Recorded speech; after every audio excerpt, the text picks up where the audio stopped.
Welcome to the Health ROI Show, where we cut through the noise and get straight to the health interventions that have the greatest return on investment, hence ROI, of your time, your energy, and yes, your money. I'm Liz Bradford, ex-MD in banking, founder and board advisor, and in each episode I bring you fireside conversations with the longevity physicians, health tech founders, and optimization specialists who are transforming how high performers optimize their health. If you treat your health like you treat your business, data-driven, systematic, and ROI-focused, you're in the right place. This isn't wellness advice, it's health intelligence backed by data, designed for execution, and built for measurable results. Let's dive in. First of all, a huge welcome to Claudia von Boeselager. I hope I pronounced that. You got it? Fantastic. Who is a former Goldman Sachs investment banker, turned tech entrepreneur and longevity expert, and a peak performance specialist and coach as well. So a fantastic person to have here in our first series of the Health Return on Investment, ROI show. You help high achievers, from visionary leaders to entrepreneurs, so very much our audience, optimize their health, energy, and longevity for a life of vitality and purpose. So we really, on a mission basis, could not be more aligned. It's such a pleasure to be here. Thank you. Absolute pleasure. I have a super long bio, so I'm going to pick from it because I'm going to encourage people to go and check out your profile and obviously your own podcast. But you're the founder of Longevity and Lifestyle, which is a performance coaching platform.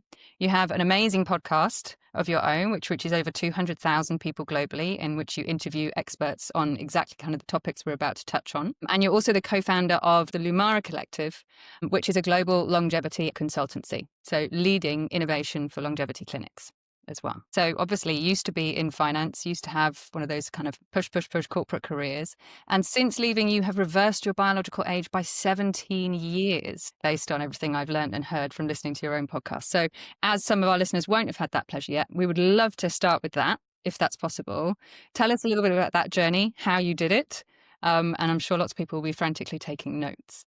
Beautiful. So thank you so much for the lovely introduction. And yes, I think that I've always been that sort of A-type, and I'm sure it sounds like your audience is like this too. Perfectionist, moving the goalposts and never enough, more. And I stupidly in my 20s thought, well, I can sleep when I'm dead. I could manage to get by on those 3 hours of sleep. And of course, 20s, no kids, it's a little bit easier than it is these days. But of course, what happens, you burn yourself out, right? And so just different chronic health issues began to creep in, chronic sinusitis, gut health issues. And it really came to a pinnacle one day when I had absolutely no energy. And it's funny because you have such a belief of yourself of a high energy person, but when your body's not kind of going with you, and I guess a lot of people realize this maybe when they hit 60 or 70, and I was sort of early 30s and I was like, what is actually going on here? This is not me. I couldn't believe it. I was having trouble even climbing the stairs. And I had just had a call from my doctor saying, blood markers are in the reds. I'm literally 2 weeks away from hospitalizing you. Like, you have to take this seriously. And that was a real aha moment for me. It was like,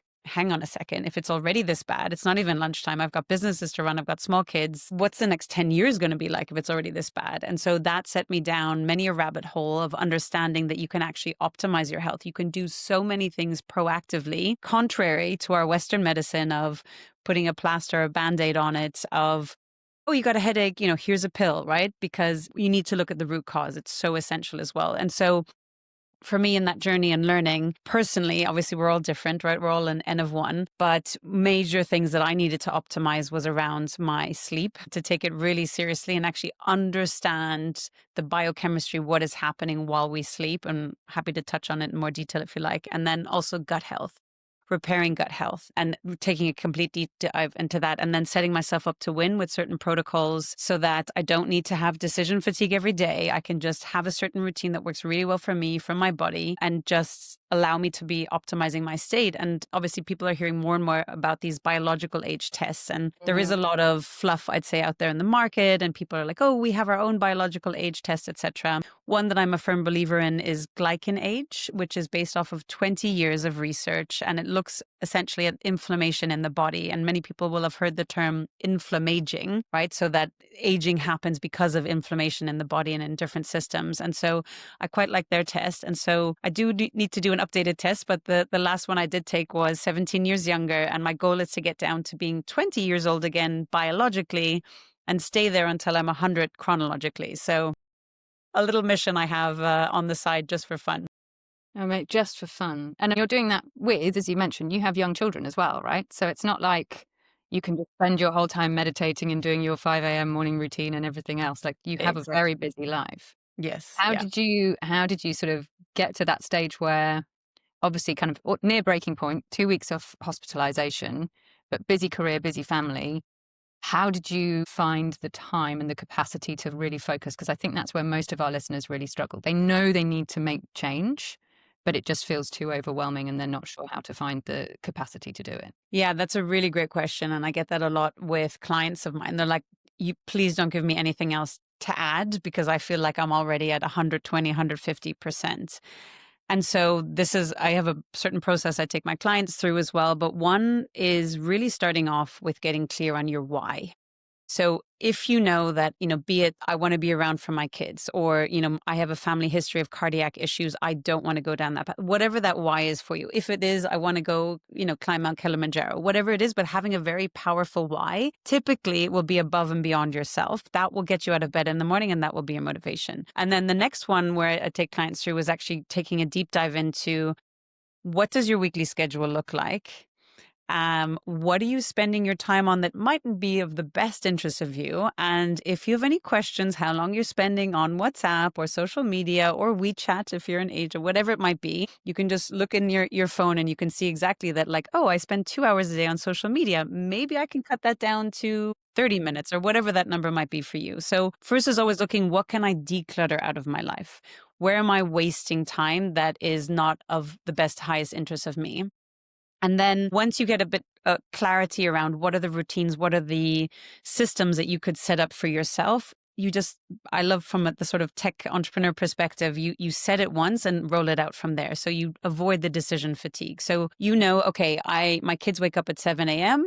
I will be going to bed earlier so I can get up at 6:30, whatever it is. I can have my optimal morning routine in peace, in calm, set myself up to win the day. I show up better for my kids, whatever it might be, right? And then you set up the different instances so it's automated in your calendar. That's what I personally need to do. I juggle multiple businesses, and if it's not in my calendar, it doesn't exist. Is frankly where my motto as well. So those are some of the systems and way of getting clear on the why. Of decluttering things that are not important in your life. And when you have your why, it's easier to say no to the things that are not truly aligned with your mission. And then setting yourself up to win by automating it and having it in your calendar so you don't even need to think and you avoid that decision fatigue. That scheduling piece is just so critical. And that was a total game changer for me. So a year ago, I was still in banking. So I had a full-time MD role in banking in Asia. And as you know, then the working hours really stretched there. Had 2 side businesses and I was dealing with kind of medical systems for care for one of my parents back home. And it had to be, everything I committed to had to be literally time blocked into the diary because I found that I was saying yes to everything still, as always. But then I hadn't really thought about, well, when am I actually going to do this? And the first thing that suffers is your sleep. And then you just can't show up as a good human if you're on like 5 hours sleep a night. It just doesn't work that way. 100%. So time blocking is really key. And yeah, the social media thing. I recently had to delete Instagram off my phone because I was finding I'm so addicted to the reels. So a friend would send me a link to a reel. I wouldn't normally be on Instagram, but I'd click on the link because my friend thinks this will make me laugh, which it did. But then I'm doing this and then I'm like, it's 20 minutes later and it's nearly 10 o'clock at night. This is the very worst possible time to be doing it. But it's like, they have so much money tailored to addict you to it. Yes, exactly. It's not a battle I can fight. I just can't have it there. No, I mean, it's engineered on human psychology from the best information and data to make you addicted to it. So, it's not your fault. We all have the best discipline, but it's gone above and beyond that as well. So I know people have deleted off their phones. Some other people have it on like the last screen, like whatever it might be that is needed for that too. Yeah. Yeah, that's smart. I mean, I have it for work, so it's on my normal thing, but it's like once I've stopped working, no access. Yeah. Because otherwise, it's just, and these are rocket scientists, right? So of course they can get me to look at something much smarter than me. Don't fight the machines. They know what they're doing. Exactly. So I think we've kind of covered what prompted you to take the leap career-wise, and obviously phenomenal success since then, and you can tell that you really live and breathe that purpose. But your client base is obviously, as you said, I think I'll use your term, A-type. They're very busy executives, they're entrepreneurs, they're extremely busy people. So how do you structure health optimization for them outside of obviously saying, right, start to look at what you can simplify and declutter? But if someone's working, for example, an 80-hour week, how do you sort of simplify optimization for them? Where would you start and where would you advise that our audience starts to look?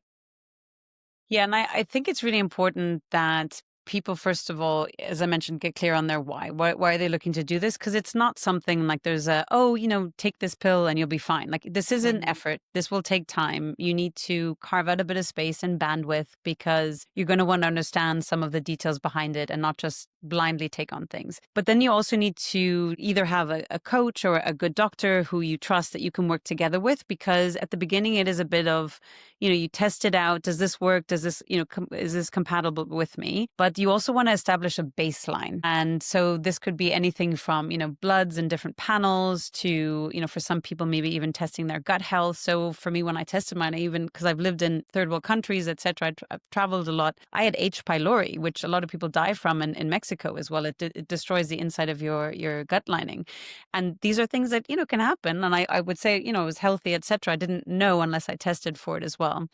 I appreciate that testing is expensive. I know some people travel to other destinations to do some of the testing as well. We can obviously test till the cows come home as well. So it's finding that balance of these are certain symptoms, these are my family history. This is where we should look into in a little bit more depth as well. And so by having that baseline and things like a DEXA scan, bone density, I mean, there's so many important things, but finding also somebody who can interpret those results. And this is what I think is important to understand, is that if a medical practitioner has not been trained on certain things, so if they have no idea about menopause, because guess what, it's not really taught in medical school, and perimenopause, even though it affects half the world's population, if they don't feel comfortable talking about it, it's either I don't do that or it's not important, because they don't want to go down that rabbit hole. So keep looking until you find the right practitioner that can support you.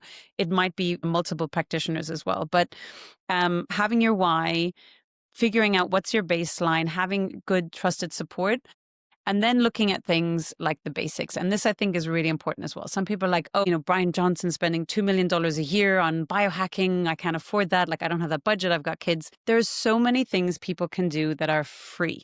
Yes, free. $0, whatever currency you work with, pounds, etc. So number one is sleep. And I think that is so absolutely fundamental. For me, I wear an Oura ring. I found that very useful. It's not everybody's price range. Not everyone would like to wear a ring. That's fine.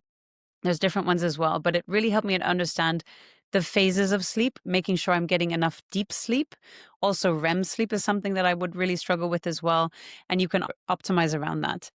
Number two is managing stress levels, which is obviously tricky when life is busy, etc. But how can you do certain protocols in your day? Start your day off right. Maybe there's meditation, breath work, daylight, sunlight, but also doing check-ins during the day. And that's a big thing for me. So my Aura will say like, oh, this has been a high stress day. And I function relatively well on that. Obviously, I know to the detriment, but I know I need to put in breaks in during the day as well. And you can even set reminders on your phone, whatever it might be. And even if it means going for a quick walk around the block between meetings, whatever someone's schedule allows. So sleep, breath work, or trying to control the stress levels as well. Nutrition is obviously key. Yes, it does cost money, but really taking care of getting the right nutrients, taking care of yourself, making sure you're hydrated, of course, as well. Many of us don't drink enough.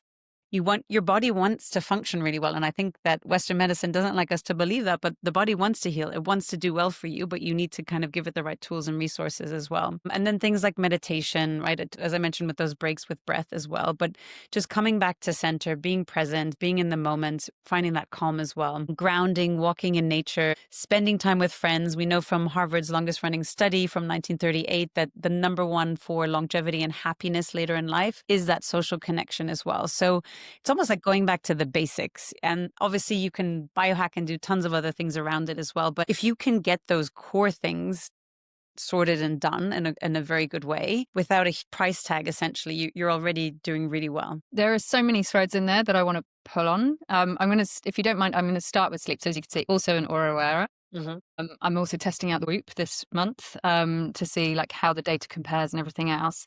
They've upgraded it, right? It's quite exciting. This is the 5, and I was really scathing about the 4. So they were like, "Well, do you want to try the new one?" And so far, very interesting. But to your point, sometimes outside of the price range of people, to which my comment to clients is always, or my question or challenge to clients is always, well, should we take a look at your other subscriptions that you're currently paying? Because like normally there's a Netflix, there's a Disney, there's a YouTube, there's a lot of other stuff that doesn't necessarily contribute to our well-being that much. Yes.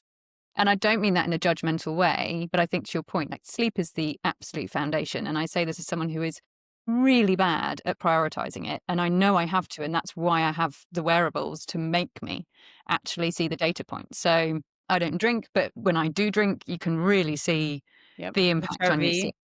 Yeah. Crashes. It's having like through the floor. Yep. I tend to, even though I'm a morning person, I tend to then get caught up after dinner, for example. If I log back on, I'll find 3 hours later I'm still working because I just get into flow and everything else. But then that obviously massively interrupts then going to bed and everything else. So I do think that it's a good investment. So there's the piece around affordability. You also mentioned biomarkers being expensive as well. And I mean, our whole thing is the return on investment of health. Yes. What have you seen over time around, if you choose to prioritize investing in this now, what impact and return can people expect in the future? Because I think as humans, we're very bad at thinking any further than maybe a year, 2 years into the future. But really what we're trying to do is make sure that people are optimizing for later in life. Yeah. And even optimizing for today, I would argue that, like, imagine you had 20% more energy every single day. What would you do with your life? What would you do with all that boundless energy time? What would your relationships be like with your kids, with your loved ones? All the things that you could actually do and achieve and whatever is important to you, right? So even starting with just today, but then obviously going down the line and, depending on what age bracket someone is in 5 years' time, the majority of your friends might look and feel and even talk about things that like, oh, my hip and my this and my back and right? Where you were like, I don't know any of this. Like, I'm doing super well. I'm doing my strength training and I'm doing my weights and I feel, absolutely amazing.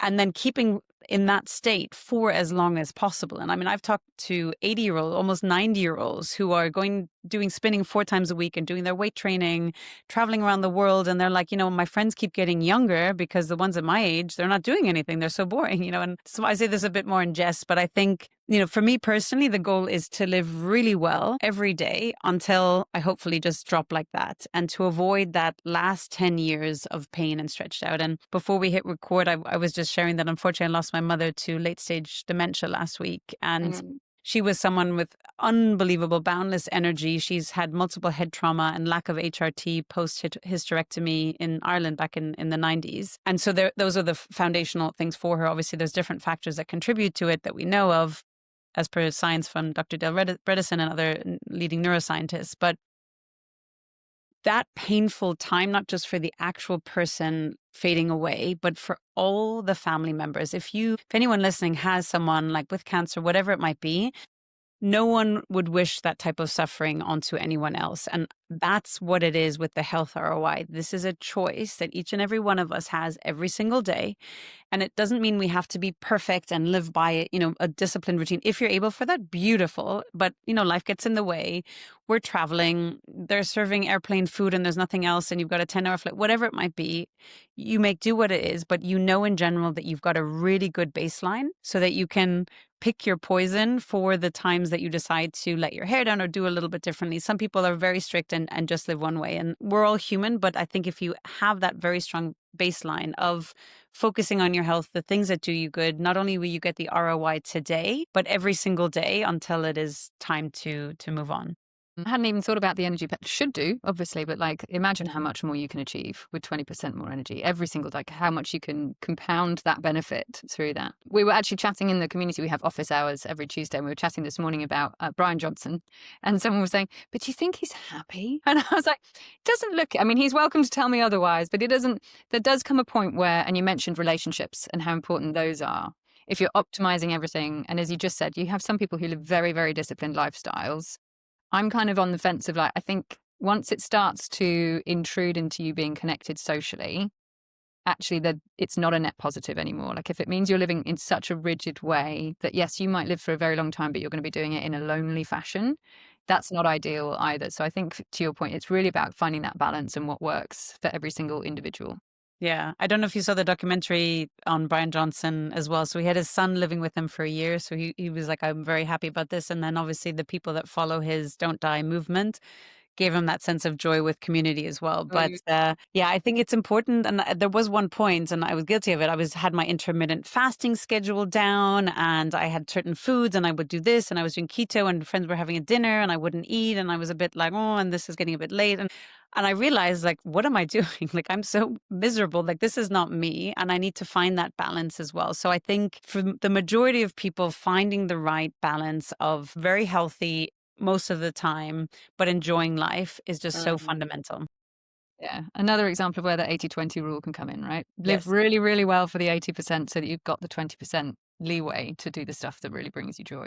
Yeah, exactly. And hopefully it's not just eating McDonald's and, not moving or something like that. So hopefully that 20% is like, somewhere somewhere in the middle. No, I doubt it will be. But it might be like a really nice glass of red wine with friends over dinner or like with a steak or something, like whatever it may be. No, zero judgment. All right. So let's assume we've convinced people at this point that it is worth investing in. You mentioned some of the tests that you'd recommend already. Is there like a panel or anything that you would recommend people get? I realize it would vary significantly based on gender, stage of life, and everything else. But if you were to recommend just like one or two tests that everyone should be getting, what have you come across in your research? Yeah, so what I'd say is like ideally look for a functional medicine practitioner because you want to look at optimal ranges, right? So you're looking at all your bloods, you're looking at all your hormones, your minerals, your vitamins, all these basic things that our body needs. But then also I would say is that DEXA scan, and we mentioned it before as well, bone density, particularly for women, but also for men. This is definitely something that you want to do, but also checking for visceral fat because you can have someone who looks the most slender, but if they have all this visceral fat around their organs, they could really be very detrimental to their health as well. I think the biological age test is interesting to know, but again, I don't think that that's an essential. But for women, definitely hormones. The tricky thing is that there are different types of hormone tests. It's not perfect. You need to continue to see it. Typically, it's diagnosed symptomatically, so looking at symptoms and how you're feeling. But know that from the age of 35, women can be entering perimenopause. And even after childbirth, hormones are all over the place. And then we wonder, why we're feeling more depressed, etc. I mean, I'm someone who, with my second child, experienced postnatal depression as well, obviously compounded by lack of sleep and different factors. But I think that for women to look at it, I mean, for one thing, I was very surprised when I did my Dutch test for my hormones is that my testosterone was like almost zero. You think, oh, I'm female, I don't need testosterone. Like, everyone needs testosterone. Actually, women produce more testosterone than they do estrogen, interestingly. And so if you don't have any, just getting through the day, being sharp, being focused, obviously helps with libido, things like that as well. But there are different things that are very beneficial that have been misinterpreted for so long. And that's, I think, the challenge is that, as it mentioned before, menopause isn't taught in medical school. Nutrition is not taught in medical school, although that's looking to be changed. There was a lot of falsely interpreted data from the Women's Health Initiative. I've interviewed on my podcast Dr. Joanne Manson, who ran that study. And I think that slowly but surely more awareness is coming out that those were actually strewed media headlines that have impacted a huge generation of women, sadly. And so I know I've gone off on a bit of a tangent here, but I know, I think super relevant. It really yeah, is. and I really just encourage all women. And there is synthetic hormones, and then there's body or bioidentical, depending where you are in the world, hormones as well. And just try and find someone who really knows their stuff and is able to help with it. There are world leading experts. I've had some on the podcast as well. You will feel so different. It's not normal to have brain fog every day. It's not normal. Obviously, the night sweats are a little bit more later stage, but women are giving up their careers because they're like, I can't function the same way anymore. Well, there is a reason. Check your hormones first. Doctors typically say, oh, this is normal, or you need an SSRI, you're feeling depressed. Like, this is it. Check the hormones first. Check the hormones first. So I can't say it enough, but I've seen amazing results also with people who have started to tackle that, and they've just bounced back as well. So it's almost a new form of life. It's amazing. I'm so pleased that this is coming more into the mainstream now. And like even when I was in Hong Kong, people are talking about it more. Amazing. In a culture where normally there's a lot more stigma around that type of thing. But you've got very senior female leaders who are just like the brain fog. I just lose words mid-meeting in the boardroom. Or, just to your point, just so much less energy and feeling like everything is such an uphill battle. And it's so easily addressed if people test the hormones, but also test them more than once at different phases and don't just accept like the ranges, which are so, outdated, that people just go, to your point, oh, you just need an antidepressant or just get over it. Before I deleted Instagram, in my feed was always just a ton of like memes about if a man's testosterone plummeted overnight, we would rush him to hospital. We wouldn't tell him to just sort of sort it out and buck up, sort of thing. So I'm really pleased that there is a lot more now in the mainstream about this, and people are more aware that there is help there. 100%. And for your male listeners as well, research shows that from the age of 30, men's testosterone decreases by 1% per year. And there is a real pandemic on lower testosterone levels because of all the endocrine disruptors and microplastics, etc.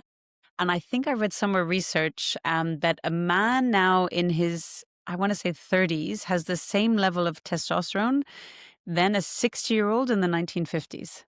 Wow. So it's just a radical decrease because of the synthetic materials we're wearing, the microplastics. Every Starbucks cup, we're like, oh, it's a paper cup. Guess what it's lined with? Plastic. You're putting a hot beverage in, you're drinking microplastics every day. I've had Dr. William Lee also on the podcast as well multiple times, but he really talks about the dangers of all these microplastics we're getting. The chopping board, the spatula we're using, those. I mean, I've had to like throw away so much stuff over time. And yeah, so just that awareness that men are also very much impacted by this too.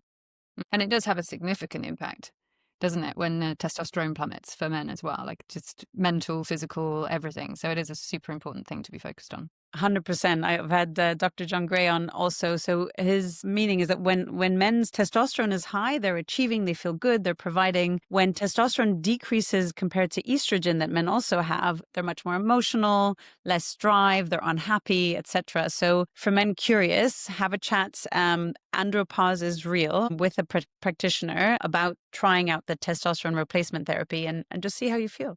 Our audience is actually 50-50. So I will make sure that we link to that episode of your podcast, if that's okay, so that people can go and explore further, because I do think it's something that people, again, there's a bit more stigma about it. And actually, it's nothing to be ashamed of. And it's a very important thing to have addressed if you're experiencing some of these challenges. Yes. Fabulous. All right. So from all the positive stuff, I'm really interested. You've been doing this for 15 years. You apply a tech mindset to everything that you do. What is the biggest sort of longevity myth that you've come across that you would like to bust? I think there's a few. One is that it's just about being 120 years old or 150 years old, etc. I don't think there's a gold standard for a definition of longevity. So I think, as I mentioned before, for me, it's about how do you live in your best state today and live like that for as long as possible. And typically, if you are living at your best and not worrying about decline, not worrying about health issues, you can not only be in service to the ones you love, but to a greater collective and greater community. So can you imagine what a beautiful place the world would be? So that's one myth about thinking longevity. I can worry about that when I'm 90 or 100. It's about living longer. No, it's about living at your best self today for as long as possible. And number two is that it needs to be super complicated or super expensive. And those are things that I shared also before, is that there is that toolbox of things that are free or very low cost, right? Walking in nature, morning sunlight, sleep, breath work, meditation, etc. And the importance of social connection, I think, is really important too, that it's not just about the tests and the labs and the blood draws, etc., but going back to being out and chatting with people. And I think this is actually really, really important for society today, that people are glued to looking at a screen and a telephone and have forgotten the art of long form conversation like we're having right here now, and actually sitting down with multiple people and having conversations, and not everyone with the screen out or a phone out. And it was interesting. I heard a conversation between Simon Sinek and I believe it was with Trevor Noah. And I'm sure you know who Simon Sinek is. Yeah, and I'm a big fan. And he said that even having your phone face down on a table is giving the message to somebody else that whoever might call is more important than you. I can't even take that 10, 15, 20 minutes, 1 hour, whatever the time is, to put my phone away, unless obviously there's an emergency. But I think, I would encourage people to just reflect on how could you be more present? How could you cherish the people that are so special to you and you're investing time with, sitting together with, and really be present by putting that phone away? It's something that we've become so used to, just like even texting while listening and stuff. I catch myself doing that sometimes to my dad, and my dad just looks super crestfallen because it would never occur to him in a million years to do that. Whereas I'm just like, I'm just multitasking, super, super. And actually, someone said to me the other day, we went out for a walk with the dogs and they left their phone. And I said, did you not need your phone? And they were like, the person I want to be with is right here, so I'm not going to bring my phone. And I was just like, oh, wow. Okay. Like, it made me feel amazing. Do you know, it's just a good friend and everything else. But I was like, wow. So I really want to try and do that a bit more for other people as well, and just show how much I respect their time and appreciate their time. Beautiful. Exactly. Great example. I can't think of a better way to kind of wrap than all of the guidance you've just given on really prioritizing what matters. We do have 5 quick fire questions though, if you're up for them. So the very first one, complete this sentence. The biggest difference between average and elite health optimization is? I would say data. I know that sounds a bit nerdy, but I think that way you really know what's happening and you're moving the needle on the right stuff. So, and to your point earlier, having someone to help close that data knowledge to action gap as well, like really interpret it for you. Second question, what is the one biomarker that you would recommend everybody should get, but 90% of people ignore? how often in a day you smile and laugh? Oh, that's brilliant. That is brilliant. I would Okay. say. You won't find that on a blood panel. No, you won't. You just have to think about how to log it. That's genius. Okay, brilliant. If you had 90 seconds to optimize a CEO's health ROI, what would you focus on? I don't have 90 seconds to think about it. I mean, they have 90 seconds to do, I would say almost like jumping on a trampoline or something like that. You've got lymph drainage, your endorphins, you've got BDNF going on there, increasing moods, breathing going on. So yeah, jumping on a trampoline in 90 seconds. Very efficient, and you can really tell that we did not send these over beforehand, so I'm loving this. Okay, 2 more. The first one is, what health investment has the highest return on investment that costs under $1,000? Again, I guess would depend where people's weakness or challenges are. It depends is always my favorite answer to every I know. podcast. It's tricky. I mean, for me, my Aura Ring, I think, is excellent. Understanding my sleep, real game changer for me. Brain health is a big passion area of mine. My mother had late stage dementia. I've gone down many rabbit holes. I'm loving a neurovisor, which is pulsating light. There's research out of MIT showing that it actually not just helps with neuroplasticity, but actually clearing amyloid plaque. Very, very promising. Yeah. So the neurovisor, I'm a big fan of, and it's great for brain training and just keeping really mentally fit and sharp. For those of us who did do the whole I'll sleep when I'm dead thing for like a decade, 2 decades of our career, I think most of us are frantically searching for every single hack we can do now. It's like, I'm there learning Mandarin, I'm there doing Sudoku, anything for neuroplasticity. So we'll definitely look that one up and link to that as well. Very final one. What's the most expensive health mistake you see people make? Getting bad advice. Bad advice is the most expensive mistake you can make by somebody telling you, for example, if you think your memory is not what it used to be, and it's like, oh, you're fine. Come back when you're actually progressed with dementia instead of getting on top of things now. Trust your intuition, I would say, and be very, very wary of bad advice. Don't model someone who hasn't done it before. If you see someone who's in peak health and has figured it all out, you can model them. Someone who's sitting on the couch, eating McDonald's, whatever it might be, right, all day, don't be taking advice from them. So bad advice will be the most expensive mistake you can make. Very, very sound advice to close out the podcast. And obviously we will link to yourself as someone who needs good advice as well. Is there any other way that our audience can help you find you? I'll link to your LinkedIn and obviously all of your companies that are available publicly. Anything else that we can do or any key message you'd like to leave us with?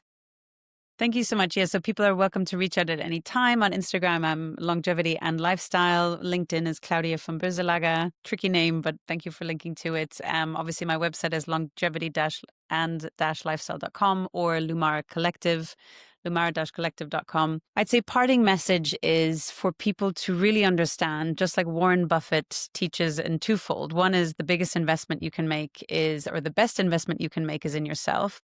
And understand compounding interest. So by investing in yourself today, you are essentially compounding and achieving exponentially faster your goals than waiting for next year or waiting for in 5 years' time, or it's not so bad just yet. Let me see how long I can go. So, Warren Buffett is probably one of the greatest geniuses of our times, and looking at ROI, right? He definitely has that one figured out. So invest in yourself, invest the time, invest the energy. Yes, it takes a bit of work at the beginning, but if you've gotten to where you are in your career, which sounds like your audience has, you understand the benefit of it. And really just focus on prioritizing that, not just for yourself, but for all your loved ones and what you can get out of this lifetime. So that's what I'd leave you with. That is amazing. Perfect analogy, perfect quote, perfect tie into ROI. So thank you so much. And I have no doubt that people are all going to go and identify their purpose to invest in their well-being now. So yeah, thank you so, so much. It's been an absolute pleasure. We will link obviously to everything you've got and obviously your own podcast, which I would strongly recommend people listen to. In researching for this, I've learned so, so much listening to your podcast. So I would strongly recommend everyone listens to that as well. Thank you so much. And no doubt we will speak to you soon. Bye. So that's it for this episode. I hope you found this session of the Health ROI Show informative and maybe even a little entertaining. Kudos to you for investing this time in your own well-being and your learning. One last thing that the legal beagles need me to say: while we deep dive into elite health optimization, and while some of my guests are, I am not a physician, and this isn't medical advice. Everything we discuss is for educational purposes only, so please work with your qualified healthcare provider on any protocol changes you wish to make. Take care, see you next time, and in the meantime, stay awesome.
I hope you found this session of the Health ROI Show informative and maybe a little entertaining.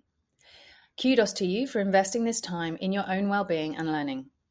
One last thing that the legal beagles need me to say: while we deep dive into elite health optimization, and while some of my guests are, I'm not a physician, and this isn't medical advice. Everything we discuss is for educational purposes only. Please work with your qualified healthcare provider on any protocol changes you want to make. Thanks for listening. Take care and stay awesome.